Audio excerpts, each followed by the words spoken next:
এই দেয়ার, this is Habib Rahman. আজকের ক্লাসে আমরা শিখব একটা ফ্রেজাল ভার্ব যেগুলো নিউজ পেপারে অনেক বেশি ব্যবহার করে আমরা কীভাবে আমাদের রাইটিং এবং স্পিকিংয়ে ব্যবহার করতে পারি সেটা এক্সাম্পল সহ দেখব। ওই ফ্রেজাল ভার্বটা কি, সেটা হচ্ছে আমরা বলতে পারি call of. Call of, call of মানে হচ্ছে কোনো কিছু বাতিল করে দাও বা ক্যান্সেল করা।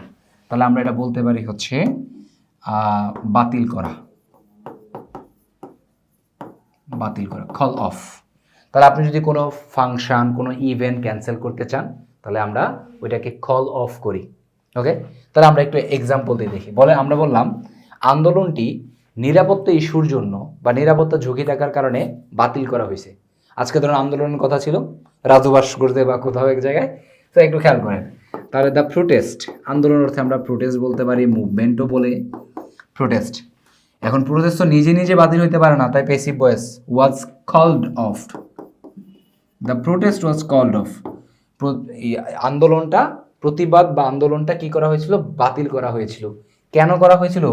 নিরাপত্তা ঝুঁকির কারণে। কারণের জন্য আমরা বিকজ অফ অথবা ডিউ টু ব্যবহার করি।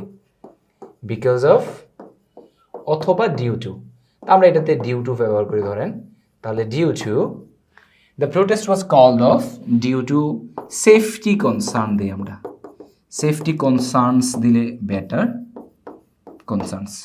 তাহলে আন্দোলনটা কেন বাতিল করা হয়েছিল? আন্দোলনটা হচ্ছে the protest was called off due to safety concerns. এটা আমরা স্পিকিংও ব্যবহার করতে পারি, রাইটিংও ব্যবহার করতে পারি। আমরা আরেকটা এক্সাম্পল দিয়ে আরেকটু ক্লিয়ার হয়ে নিব। ধরুন আমি বললাম যে হচ্ছে প্রোগ্রামটা ভারী বর্ষণের কারণে ক্যান্সেল করা হয়েছে, বাতিল করা হয়েছিল। তাহলে দ্য প্রোগ্রাম, আমরা চাইলে বাতিল করা, এখানে এটার অর্থ হচ্ছে বাতিল করা হয়েছিল। আমরা ধরেন এখন অর্থ দিয়ে বাতিল করা হয়েছে পারফেক্ট টেন্সের, তাহলে প্যাসিভ ভয়েস করতে হবে পারফেক্ট টেন্সের। তাহলে প্রোগ্রাম বা ইভেন্ট ধরি আমরা, ধরেন the event has bin, passive voice perfect টেন্সের প্যাসিভ ভয়েসের ক্ষেত্রে আমরা হ্যাজ বিন ব্যবহার করি, হ্যাভ বিন ব্যবহার করি। আমরা প্যাসিভ ভয়েস নিশ্চয়ই পারি, বা না পারলেও আমার পেইড ব্যাচ আছে বা আমার অনেক ভিডিওতে দেখতে পাবেন। দ্য ইভেন্ট হ্যাজ বিন, কি করা হয়েছে? ইভেন্টটাকে কল্ড অফ করা হয়েছে। তাহলে হ্যাজ বিন কল্ড অফ কেন? ভারী বর্ষণের কারণে। কারণে অর্থে আমরা কি ব্যবহার করি? এখানে কিন্তু কারণ অর্থে বিকজ ব্যবহার করি, কিন্তু কারণে বলতে আমরা বিকজ অফ বা ডিউ টু ব্যবহার করি। যেহেতু আগের বাক্যে আমরা ডিউ টু ব্যবহার করছি, এই বাক্যে আমরা একটু ডিফারেন্ট করার জন্য আমরা বিকজ অফ ব্যবহার করি।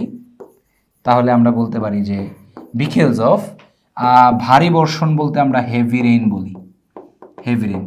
তাহলে the event has been called off because of heavy rain and that is why I didn't go there, আমি সেখানে এই জন্য যাই নাই। ব্যাপারটা এরকম। Okay fine. তাহলে আমরা কল অফ মানে কি? বাতিল করা। আমরা একটা নতুন ফ্রেজ শিখলাম। এই ফ্রেজগুলো প্রত্যেক নিউজ পেপারে প্রচুর পরিমাণে ব্যবহার করে, রাইটিং স্পিকিংয়ে খুব ব্যবহার করা দরকার পড়ে। তাহলে এখন থেকে ক্যান্সেল না ব্যবহার করে আমরা কল অফ ব্যবহার করতে পারবো। তাহলে আমরা প্রথম বাক্যটা ছিল the protest was called off due to safety concerns. পরেরটা হচ্ছে the event has been called off because of heavy rain. So আজকের ভিডিও এই পর্যন্তই। দেখা হবে আপনাদের সাথে বিভিন্ন ভিডিওতে বিভিন্ন ক্লাস নিয়ে। সো আমাদের সাথেই থাকুন। আমাদের পেইড বেজে ভর্তি হতে চাইলে পেজে মেসেজ করতে পারেন। আমাদের স্পিকিং, রাইটিং, রিডিং সহ বিভিন্ন ইংলিশ রিলেটেড কোর্স রয়েছে, সেগুলোতে ভর্তি হতে চাইলে পেজে মেসেজ করবেন। আজকে ক্লাস এই পর্যন্তই, দেখা হচ্ছে পরবর্তী ক্লাসে। Thank you so much.